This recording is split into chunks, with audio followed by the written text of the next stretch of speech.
I want to speak to the young, adolescents and young adults in particular, who are about to embark on their soul-shaping journeys in a more conscious way and make lasting life choices. I don't want to pretend that I know something you don't, or to try to take over your experience, but I do want to share a few of the principles I have learned with you, tools that might just help you along or call out to your own intrinsic knowing. The first principle is what I call only soul knows in soul shaping. There may be people around you who are telling you what decisions to make as to your future. Their advice may serve you because it is essential that we take care of our basic needs on the path, so that when we try to go higher in our life, we have a foundation to stand on. I call this ascending with both feet on the ground in soul shaping. Ground is spirituality. But we also have to understand the limits of their advice. They may know what is practical for you, but they cannot know what path your soul is here to walk. No way, no how. Many prior generations made many key decisions from a perspective of practicality and survival, where it was okay to be inauthentic in the name of staying alive. And to some extent this is still very much the world when it comes down to it. But there is more to consider too. And what there is to consider is the uniqueness of your own path. You see, inside of you is like a library. Let's call it the library of you. That library contains your soul scriptures. There they are, sitting on the inner shelf.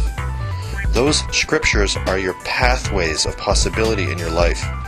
Certain gifts and callings that want to be humanifest. Certain lessons you're here to learn, often difficult in the school of hard knocks, the school of life. And certain key individuals, your soul pod, that you're here to encounter and learn with. People of resonance who you will grow through your contact with. The only one who can know what your scriptures look like is you. It's kind of scary sometimes to accept that, but it's true. You are the only one who can know why you're here. And this is the work of our life, the real work, to raise the little voice of truth to the rafters of consciousness through whatever practices call out to you. It's hard work, what I call divine perspiration, but the only path worth taking. The second thing I want to convey is that it's okay to be confused. In soul shaping, I say flake it till you make it. This means it's okay to live in the not knowing and to experiment with possibilities until you have a clear sense of directionality in your life. Not in an ungrounded and avoidant way, but in a way that is courageously explorative. Depending on how many obstacles you have to overcome and how many lessons you're here to learn, it may take a long time. But who cares? Who says you need to know who you are by 25? What's that all about? Whose storyline is that? I didn't come to peace with path till my 40s, and I'm not done yet. I mean, real growth takes time. 3 steps forward, 2 steps back. It's still progress. Third, I encourage you to define success only in terms of your cellular journey. Success is simply the completion of a soul step, however unsightly it may be. Doesn't matter how it looks, we have finished what we started when the lesson is learned. What a fear-based culture calls a wonderful opportunity may be fruitless and misguided for your soul. I was ready to become a major trial lawyer, but knew on some deep level that while my ego would be gratified and my neurotic security issues quieted, I would not be a success in the ways that meant anything to me on a deeper level. If your calling is to become a monk or to live a very simple life after many complicated past lives, then honoring that is perfect. Fourth, I encourage you to do your emotional homework. Your personal issues, your unresolved emotional material is not distinct from your spiritual journey. It lives at the heart of it. Doing the emotional work accomplishes 2 things. It creates space inside so that your true path can reveal itself. And it allows you to actually grow in your spirituality. Your emotional material is the karmic field where your soul's lessons are harvested. Repressed emotions are unactualized spiritual lessons. By working through our triggers and any carryover pain, we transform spiritually. I'm not talking about wallowing in your stuff. That can be as avoidant as any bad habit. I'm talking about a genuine and focused working through your material, taking the stuff through the soul-shaping birth canal until the lesson is revealed. The more work you do, the more aligned you will become with the universe, and the easier it will be to hear the cellular phone when it rings. The cellular phone is your pipeline to divinity. It's the Divine Mother calling you to the next step on your journey. The more inner work you've done to clear the lines, the clearer the connection.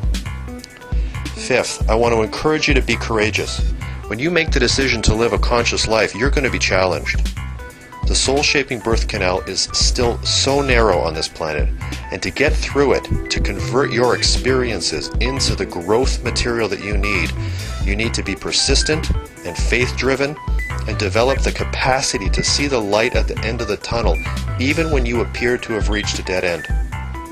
Growers are inchworms. It takes time, lots of integration to shape the soul to the next stage in its journey towards wholeness.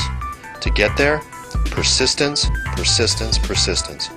Anyone who tells you that the self-birthing process is easy is probably not telling you the truth. Sixth, I want to encourage you to build your ego strong. Not your unhealthy ego, not the ego that has an arrogance or a falsity about it, but the healthy ego, the strong sense of self, the awareness of your own value and inherent potential. There's a real tension out there between the Western message, build the ego strong, and the Eastern message, dissipate the ego, evaporate into essence, connect to oneness.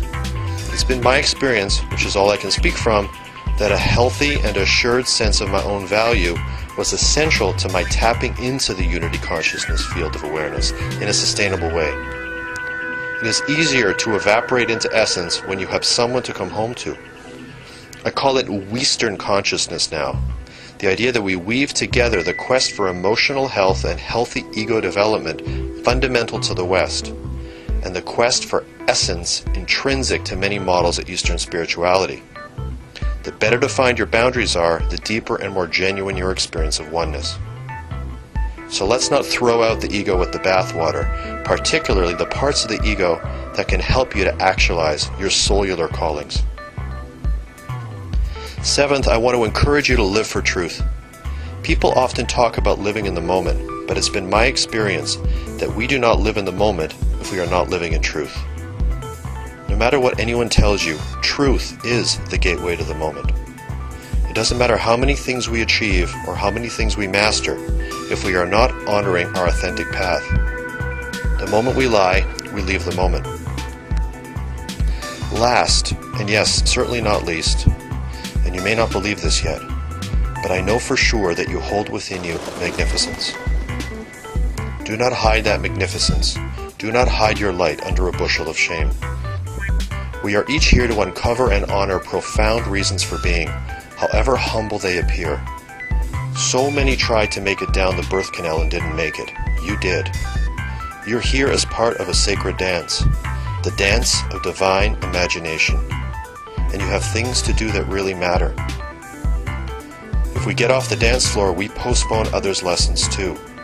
If we stay on it and honor our true path, we expand our souls and the souls of humanity one step closer to the God Self. At the heart of all of us is sacred dynamite. You are sacred dynamite. When you identify your true path, you explode into a realm of unlimited possibilities. What seemed profound before becomes just the tip of the iceberg. If you are lucky enough to have some contemplative moments before the end of your life, what will decide how you feel in your own skin is whether you honored your own path courageously and heartfully, in whatever form it needed to take for you to come to peace. Peace with path is everything. That's where the joy is. That's where the deep, long, grateful breaths are. Peace with path. Walking in no one's shoes other than your own. Following the path of the Master's footsteps, your own.